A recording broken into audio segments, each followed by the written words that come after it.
Kothari mention में माही और गौतम की शादी की रस्में चल रही हैं।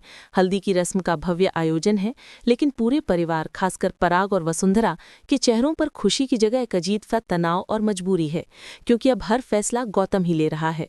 अनुपमा की बेचैनी बढ़ रही है, क्योंकि वे जानती है कि गौतम का असली मकसद कुछ और है, लेकिन उसके पास कोई ठोस सबूत नहीं है। तभी समारोह के बीच में हॉल के मुख्य द्वार पर हलचल होती है। सब चौंक कर देखते हैं। वहां प्रेम, जो कुछ दिनों पहले गिरफ्तार हुआ था, जेल से बाहर आकर खड़ा है। उसके साथ राही भी है, जिसके चेहरे पर अब प्रेम के धोखे का दर्द नहीं, बल्कि गौतम के खिलाफ लड़ने का दृढ़ संकल्प है। प्रेम आगे बढ़ता है और सीधे गौतम के सामने जाकर खड़ा हो जाता है, जिससे संगीत और जश्न का माहौल एकदम थम जाता है। बहुत हो गया गौतम गांधी। प्रेम की आवाज में कोई लड़खड़ाहट नहीं है, बल्कि एक कठोर आत्मविश्वास है। तुमने मेरी गलती का फायदा उठाकर मेरे परिवार को ब्लैकमेल करके मेरे बिजनेस पर कब्जा किया और मेरी मासूम बहन माही की जिंदगी बर्बाद करने की कोशिश की, पर अब और नहीं। राही एक पेन ड्राइव निकालती है और उसे अनुपमा की ओर बढ़ाती है। अनुपमा जी, मैंने और प्रेम ने मिलकर जेल में रहते हुए गौतम के खिलाफ सारे सबूत इकट्ठा किए हैं।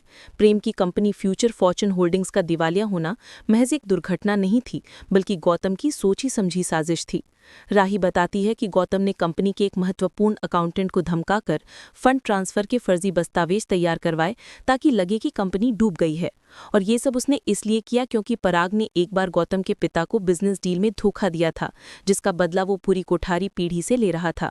राही जैसे ही हॉल में लगी बड़ी स्क्रीन पर पेन ड्राइव लगाती है, गौतम का अकाउंटेंट एक गुप्त वीडियो में कबूल करता है कि गौतम ने उसे पैसे और धमकी देकर प्रेम को फंसाने के लिए जाल बुना था। ये देखकर गौतम का मुखौटा उतर जाता है। वो गुस्से से चिल्लाता है, झूठ, ये सब झूठ है, तुम दोनों मिलकर मुझे फंसा रहे हो। वो अनुपमा पर हमला करने के लिए झपटता है, लेकिन अनुपमा उसे बीच में ही रोक देती है। उसकी आंखें आग बरसा रही हैं। बस, बहुत हो गया गौतम, मैंने पहले ही जान लिया था कि तुम सिर्फ मसीहा बनने का ढोंग कर रहे हो। अब तुम्हारा असली चेहरा पूरे परिवार के सामने आ गया है। तुम प्रेम की गलती से बड़े अपराधी हो, जिसने विश्वासघात की बुनियाद पर रिश्ते बनाने की कोशिश की। पराग का सिर शर्म से झुक जाता है। वो गौतम को पकड़कर धक्के मारकर बाहर निकालता है और वसुंधरा रोते हुए प्रेम को गले लगाती है, जिससे पूरा परिवार एक बार फिर से जुड़ जाता है।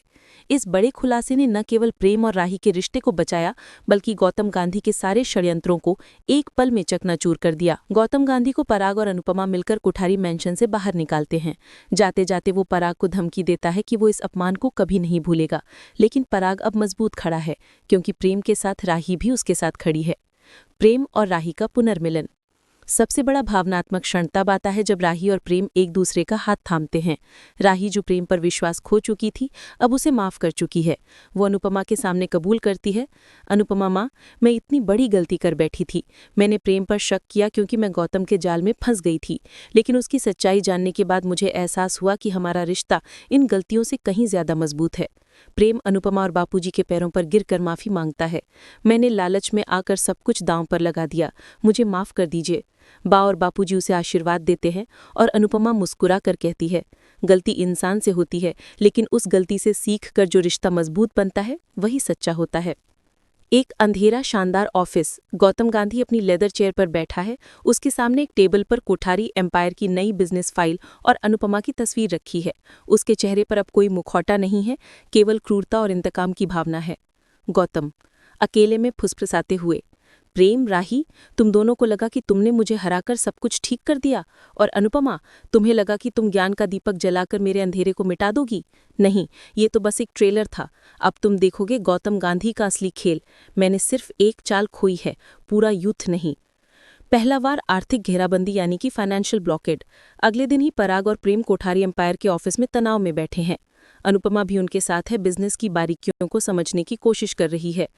पराग परेशान होकर, प्रेम, ये क्या हो रहा है? हमारे सबसे बड़े बैंक यूनिवर्सल क्रेडिट ने अचानक हमारी सारी क्रेडिट लिमिट फ्रीज कर दी है, और सप्लाई चेन के बड़े कॉन्ट्रैक्ट्स भी एक एक करके कैंसिल हो रहे हैं।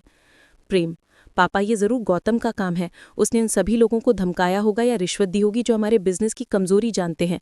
उसने अपने को मैनेजर रहते हुए सारा डेटा चुरा लिया है। तभी फोन पर कॉल आता है। पराग चौंक कर रिसीवर रखता है। पराग गुस्से से कांपते हुए, गौतम ने हमारे सबसे बड़े project the green valley residency के लिए नकली कोर्ट ऑर्डर निकलवा दिया है।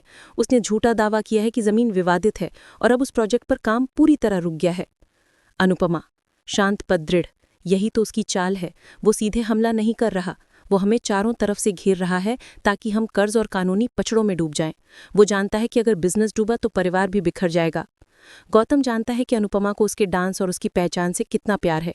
जब वो कानूनी और आर्थिक मोर्चे पर कुठारी परिवार को घेर रहा होता है, तभी वो पर्दे के पीछे से अनुपमा के डांस एकेडमी या गुरुकुल के मामलों में हस्तक्षेप करता है। दृश्य: अनुपमा के डांस क्लास के बाहर। गौतम की तरफ से हायर किए गए कुछ लोग अनुपमा के डांस स्कूल के बाहर विरोध प्रदर्शन कर रहे हैं। वे पोस्टर लिए हुए हैं जिन पर लिखा है, दिवालिया परिवार की बेटी से सीखें या धोखेबाजों से कला ना खरीदें।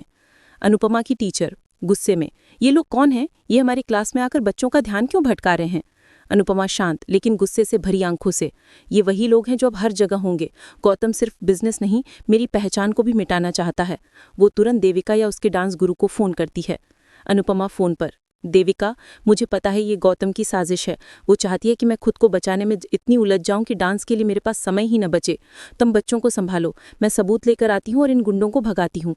ये पर्सनल अटैक अनुपमा को और भी ज्यादा एक्शन लेने पर मजबूर करता है। वो समझ जाती है कि ये लड़ाई केवल बिजनेस की नहीं बल्कि आत्मसम्मान की है। गौतम का ये कदम उसे कानूनी लड़ाई के साथ साथ एक सार्वजनिक प्रदर्शन करने पर मजबूर कर देगा, जहां उसे फिर से अपने डांस के माध्यम से अपनी शुद्धता और शक्ति साबित करनी होगी।